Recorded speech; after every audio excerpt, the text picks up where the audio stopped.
से समझो कि अंडा और मांस मछली आदि में जिनको ये भ्रम है कि इसमें शारीरिक शक्ति बढ़ती है, तो शारीरिक शक्ति का प्रधान कारण होता है मन का प्रसन्न रहना।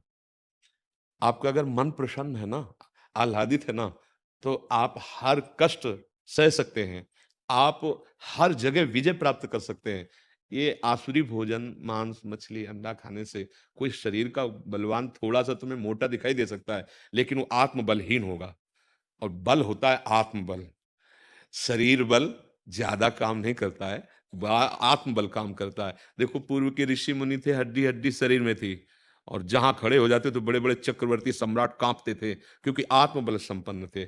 और सबसे बढ़िया बात तुम्हें बताएँ, तुम जो नमक रोटी खाओगे और ब्रह्मचर्य वीर्य की रक्षा करोगे, उससे बढ़कर कोई बल नहीं होता। ब्रह्मचर्य सबसे बड़ा महाबल होता है।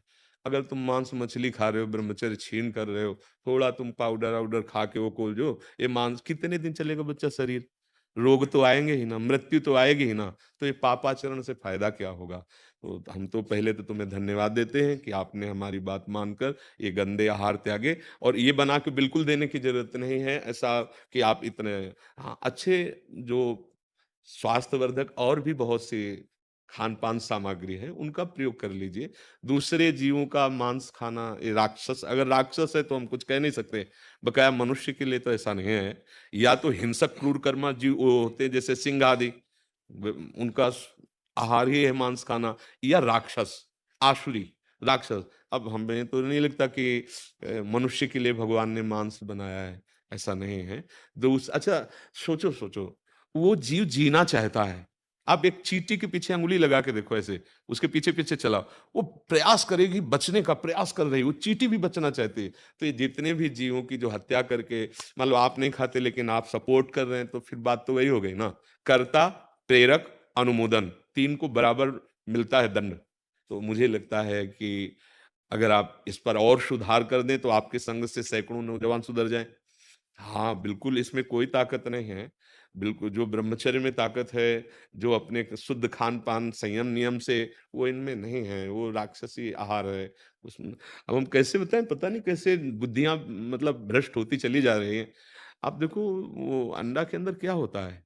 कितना लिबलिबे सब ऐसे कैसे-कैसे कौन-सा तुम भाई इतने बहुत बलशाली हो जाओगे क्या? हम सत्य मार्ग पे चलें, अच्छा आहार करें, गुरुजनों की सेवा करें, तो हमारे जो अंदर आत्मबल आएगा, उत्साह आएगा, वो काम करेगा कि ये निर्बल जीवों को मार के खाने से कोई अच्छा क्या प्राप्त कर लोगे? क्या प्राप्त कर लोगे? कितना शरीर सजाओगे? एक दिन तो मरेगा ये, शरीर नष्ट होगा, तो पाप कर्म काहे को कमा के करें? हम इसलिए कहते हैं, नमक रोटी खाओ, संयम से रहो, दूसरों की सेवा करो, भगवान का नाम जप करो और ये मत सोचना कि अर्थ प्रधान जीवन होना चाहिए। अर्थ खुद तुम्हारे चरण चूमेगा। यदि हरि का आश्रय ले लिया ना, तो लक्ष्मी जी वहीं हैं, हरि चरणों में। तो ये गंदे आचरणों का बढ़ावा देना तो ठीक नहीं है कि मांस, मछली ये सब खा पी के भाई जिम में ऐसा नहीं है। हाँ, बल बल जो है आत्मबल है, भगवन नाम बल है, भगवद आश्रय बल है। ऐसा कोई मांस खाने वाला अभी तक नहीं हुआ जितना भक्तों में बल देखा गया। किसी किसी में भी देखो। काम को परास्त करके दिखा दे कोई भी मांस खाने वाला।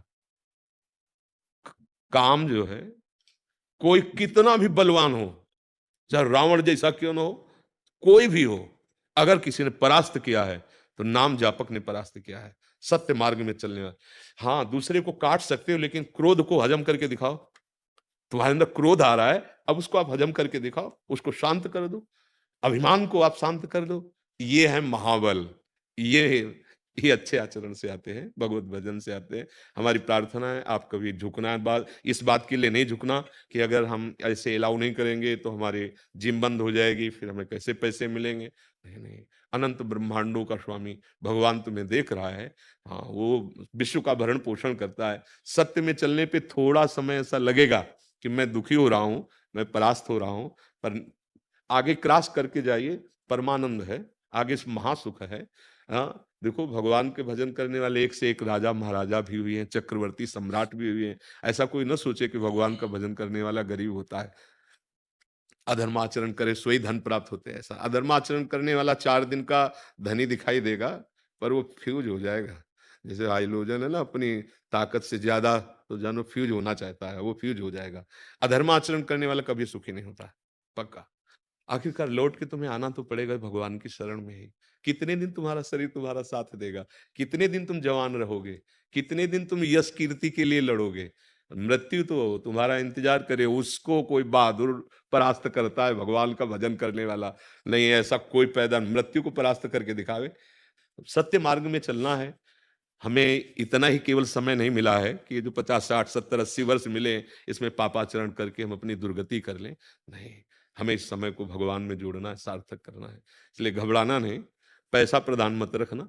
हाँ, हिम्मत हमें बहुत अच्छा लगता है जब कोई नवीन अवस्था के जन असदाचरण छोड़ करके सद्भाव में चल रहे, क्योंकि आज हमारा जो समाज है, वो धीरे-धीरे असदाचरणों को ही सुख मानने लगा है। अब देखो कहीं भी मित्र मंडली बैठे तो यही सब गंदे खान-पान होते, नहीं होते? पहले जो एक चला था पवित्र व्यवहार कि पैर धो करके पट्टे पे बैठाल के सात्विक भोजन पर, अब तो उसका उपहास कर दिया जाएगा। अगर ये सब गंदी-गंदी बातें खान-पान में ना हो, तो हम चाहते हैं हमारी नवीन पीढ़ी भारत की जो इस समय है, वो अच्छे आचरणों में आए, जिससे हमारा देश का स्वरूप जो पूर्व से रहा है, ये धर्मगुरु देश है भारत। भगवान की विभिन्न अवतार ऐसी पावन देखो ना जगह-जगह कितने यहाँ कितनी सुंदर-सुंदर पुरियाँ हैं, द्वारिकापुरी, काशीपुरी, अयोध्या, मथुरा, वृंदावन, कितने परम पावन धाम। और ऐसे देश में पैदा होके राक्षसी भोजन, राक्षसी आहार विहार, वो उन लोगों के आचरण नहीं धारण। अच्छा, वो लोग हमारे आचरण धारण कर रहे हैं, धोती कुर्ता पहन रहे, तिलक लगा रहे हैं, चोटी रख रहे हैं, कीर्तन कर रहे हैं, और हम विपरीत दिशा में जा रहे हैं। इसलिए